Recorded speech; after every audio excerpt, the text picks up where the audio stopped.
This was about 1 a.m. on a fall night in rural northeastern Wisconsin. I was on a road that's mostly used for farm equipment. It's not a highway, not even a proper country road. Narrow with deep ditches on both sides and swampy woods lining the edges. In the past, there were some streetlights, but now they had been in bad situations for a while. I could only see the road with my headlights, and that was like a little light in a big black universe. I was scanning the ditches for deer.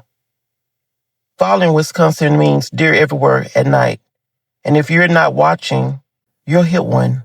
So I was paying attention, eyes moving side to side, checking the edges of the road as I drove. I hit a pocket of ground fog. Happens out there, especially near the swampy areas. Visibility dropped for a few seconds. When it cleared, I saw a figure in the ditch, human-shaped, crawling out of the ditch toward the road, but it had no legs, just a torso, and arms pulling itself forward. Before I could process what I was looking at, it moved. The movement was jerky and stuttering, like a video that keeps freezing and skipping forward, like something that didn't quite know how movement was supposed to work. Then I passed it, and it was gone. I drove to the nearest field entrance, turned around, and drove home as fast as I have ever driven on that road. I didn't slow down. Obviously, why do I? I told people about it for a few days. Most of them didn't know what to say. Eventually, I stopped bringing it up, and I tried to put it out of my mind. What I didn't do was drive down that road again. I avoided it for months. Then my boss needed help with field work, and the field we had to get to was past that stretch of road. No other way to it. I climbed into the tractor with him, and as we got close to the spot, I told him what I had seen. He went quiet. Then he looked at me and told me that years ago a farmer had rolled in his tractor into that ditch. The tractor landed on top of him. He was crushed to death, right there on the side of that road. He said it the way people say things they've known for a long time and don't particularly like thinking about. I didn't say anything after that. We drove past the spot, and I looked at the ditch, and it was just a ditch, water and mud and dead grass. I don't know what I saw that night coming out of the fog. I know what it would look like. I know how it moved, and I know that a man died in that exact ditch, and that whatever was crawling out of it had no legs. I was 20 years old and was on an 8-hour drive home alone. There had been a traffic accident on the way that held me up for hours, and I couldn't afford a hotel, so I just kept driving. It was around 11 at night, about 4 hours from home. Secluded highway, not much traffic. I noticed a car behind me, but didn't think anything of it. An hour later, it was still there. I still didn't think much of it. Long highway, people traveling the same roads. I assumed they were heading somewhere in the same direction. I stopped at a gas station to grab an energy drink. The car pulled over across the road and stopped. Nobody got out, just sat there with the engine running while I went inside. I told myself it was nothing. Maybe they were checking their phone. Maybe they were tired. I grabbed my drink and got back on the road. The car pulled out and followed me. Another hour passed. I pulled into a rest stop to use the bathroom. The car stopped at the entrance of the rest stop. Didn't pull in, just stopped at the entrance and sat there a while. I went inside. I start feeling it now. That specific feeling of something being wrong that you can't fully justify yet. I was still telling myself it was coincidence. Same destination, same road, same stops. It happens. But I needed to know. I pulled over at the next pullout on my side of the road. The car pulled over on the opposite side of the road behind me. I pulled back into the road. 2 hours from home. No city nearby, no options. I called my parents and told them what was happening. They stayed on the phone with me, told me to get into town and make 4 left turns, a full loop. If the car followed me through 4 left turns, and it was never a coincidence. I made the first turn, the car turned. Second turn, still there. Third, fourth. My parents told me to drive to the police station. Don't stop anywhere else. Don't slow down. Just go straight there. I drove to the police station and turned into the lot. The car accelerated. 50 kilometers over the speed limit. Gone in seconds. Like a switch flipped. The moment I turned in. 4 hours of patient following. And the second I pulled into that lot, they were gone instantly. I went inside and told the officers what happened. They sent a patrol car to look for the vehicle. I never heard anything back. No update, no follow-up, nothing. I don't know who it was. I don't know what they wanted. I don't know what would have happened if I hadn't called my parents or if I pulled over somewhere dark and gotten out of the car. Me and my sister used to drive up to our parents' cabin in northern Maine, really rural. The last 13 miles to the cabin are on an unpaved logging road that's frequently blocked by fallen trees. No neighbors, no lights, nothing out there. About 9 years ago, we were heading up there doing a college break. We got a late start, and by the time we turned into the logging road, it was already dark. I pulled in, and my truck immediately got stuck in the mud. I put it in the 4-wheel drive and shifted into reverse to floor it out. I looked out the rear window before hitting the gas. There were headlights behind us. I sat there for a second, just looking at them. This is a private logging road in the middle of nowhere at night. There's no reason for another vehicle to be on it. I told my sister to stay in the truck. I got out to tell whoever it was they were on private property and needed to turn around. I hit the floor lights on my back racks as I got out, the kind I use for backing up to trailers in the dark. Lit up everything behind the truck. The headlights were gone. I stood there for a second, trying to understand what I was looking at. No lights anywhere. I hadn't heard an engine start or tires on gravel or anything moving away. Just silence, except for my truck idling. I ran about 40 feet to where the logging road meets the paved road and looked both directions. Nothing. No taillights. No headlights. No sounds in either direction. A straight road with flat land on both sides and nothing moving on it anywhere. I walked back to the truck. My sister said, "Who was it?" I said, "You saw that car, right?" She said, "Yes. Who was it?" I said, "Nobody was there." I looked. There's nothing on that road. She didn't believe me. Got out and walked to the paved road herself and looked both ways. Came back and we just stood there looking at each other. We sat in the truck for about 3 minutes, not saying much. Both of us had seen the same headlights. Neither of us had heard anything move. The road was empty in both directions, with nowhere to turn off and nothing to hide behind. We never figured it out. We still went up to the cabin after that, but it was never quite as relaxing. I was always a little on edge up there. Always checked the logging road before going to sleep. Always listening for engines that had no reason to be out there.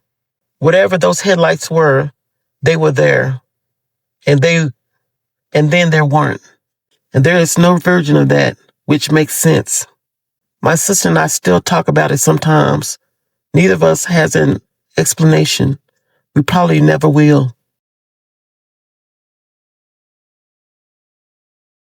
I'm not a professional driver or anything like that, but I've always found driving meditative. Long drives with no destination, night drives, highway drives. I've put in a lot of hours behind the wheel. and I'm comfortable on the road in a way that most people aren't. We moved to a coastal tourist town a couple of years ago. One major highway in and out. That's it. One road serving a massive amount of traffic. Out-of-state drivers who don't know the roads and don't slow down for anything. The police presence basically non-existent. The result is accidents. Constant accidents. I had been T-boned a month before this happened. And reared end less than a week after getting my car back. That's the kind of road this is. Because I drive it every day, I've seen a lot of wrecks. And when I see them happen, I always stop. Make sure everyone is okay. Make sure they have a working phone. Wait with them if they need it. It's just what you do. Long stretches of that highway run through swampy forests, marshlands on both sides, trees right up to the edge of the road. Nowhere to go if something goes wrong. Isolated in a very particular way. You can be surrounded by water and trees and still feel completely cut off. I was driving home from work and hit one of those stretches. Up ahead, I saw a silver car on the shoulder, 4-door. As I got closer, the passenger door was open, and someone got out and started waving their arms. I slowed down. The front end of the car had visible damage. I figured another hit and run. Someone stranded on the side of the road. It happened out there all the time. I pulled over, threw it in the park, and got out. I walked toward the silver car. Nobody was there. I stopped and looked around. The highway was right there, cars flying past, but on the shoulder, nothing. No one standing by the car, no one in the car. I walked up to it and looked through the windows. Emptied. The driver's window was smashed out. Not cracked, smashed. And the interior was wet, not damp, wet. The seat had grass on it, leaves and dirt. The kind that gets in when rain comes through an open window overnight. This car had been sitting there since before the rain, at minimum. I stood there trying to make sense of what I was looking at. I had seen the passenger door open. Not a glimpse, not from the corner of my eye. I had watched it. I saw a person get out, wave their arms. I saw his face, clear, vivid, and nobody was there. I checked the tree line, called out. Nothing came back. I got back in my car and drove home. I kept going over it again and again. I know what I saw. There was nothing ambiguous. About it. A passenger door opening, person stepping out, arms going up, face turning towards me, and then nothing. The next morning, I drove past the same spot. The car was gone. No car, no debris, like it had never been there.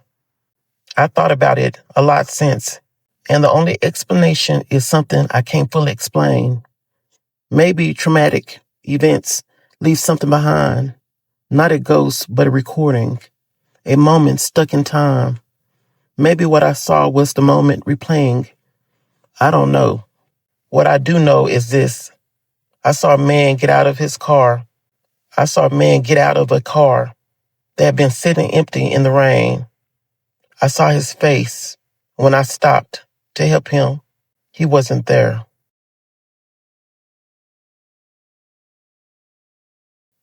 This didn't happen to me. It happened to my dad in the 90s. He told me this story once, and the way he told it, flat. Matter of fact, no drama. It's part of why I've never been able to shake it. My dad is not a person who makes things up, and he is not a person who spooks easily. He told it the way you tell something that actually happened, and that you still don't have any explanation for. He drove the same back roads to work every day for years. rural areas, small subdivisions, about 4 miles from the edge of town. The roads he took past dairies, feedlots, pastures, houses on acreage, fields used for agriculture. The kind of landscape that looks the same in every direction and gives you a lot of time alone with your thoughts on a long commute. He worked late most nights, coming home around 10. Out there at that hour, you might see one or two other vehicles. On the whole drive, sometimes none. The kind of quiet that settles over rural areas after dark, where the only lights are your headlights and whatever is on in the houses you pass. He was approaching a stretch of road with hop yards on both sides. Fields of hops grown on tall wire fields of hops grown on tall wire trellises, rows of them growing back into the dark on either side of the road. That section always felt more isolated than the rest of the drive. The trellises block the view, and the road narrows down, and it's just you and the headlights and whatever is ahead of you. That's when he noticed the light, a round spotlight shining down onto the road, just ahead of his truck. Not from his headlights, from above, illuminating a circle of road maybe 10 yards in front of him, just beyond where his headlights reached. He didn't stop, just kept driving and watched it. It kept pace, exactly paced, not drifting further ahead, not falling behind, moving with his truck at whatever speed he was going, maintaining the same distance in front of him, like it was attached to something directly above and slightly ahead of him that was traveling the same road at the same speed. His first thought was a helicopter, police helicopter maybe, searching for someone in the area. He ran through that logic for a moment. The local towns were small, none bigger than 10,000 people. None of them had helicopters. Could be a private helicopter. There were a couple of small municipal airports nearby. But in all the years he had lived and worked near those airports, he had never once seen a private helicopter in that area. The only helicopters he ever saw over there were the medical transport that ran to the larger city, 45 miles away. On the military helicopters that came through fast and high on their way to the base a couple of hours north. He kept driving. The light kept pace. He reached the stop sign at the end of the road and put the truck in park. He wanted to see it, identify what type of helicopter it was, based on its shape and lights. He was curious, more than anything at that point, trying to solve the puzzle of what was tracking along the road in front of him. His window was already down. He kept it down on late night drives to help stay alert. Fresh air, road noise, something to keep him from zoning out on the long familiar route. He put his head out and looked up. Nothing. No aircraft visible anywhere in the sky above him. He listened. Nothing. No rotor noise, no engine, no medical sound, no mechanical sound or anything. No mechanical sound of any kind. Just the idle of his truck and the night sounds of the fields around him. Complete silence from above. A helicopter that size projecting a spotlight that bright would have been audible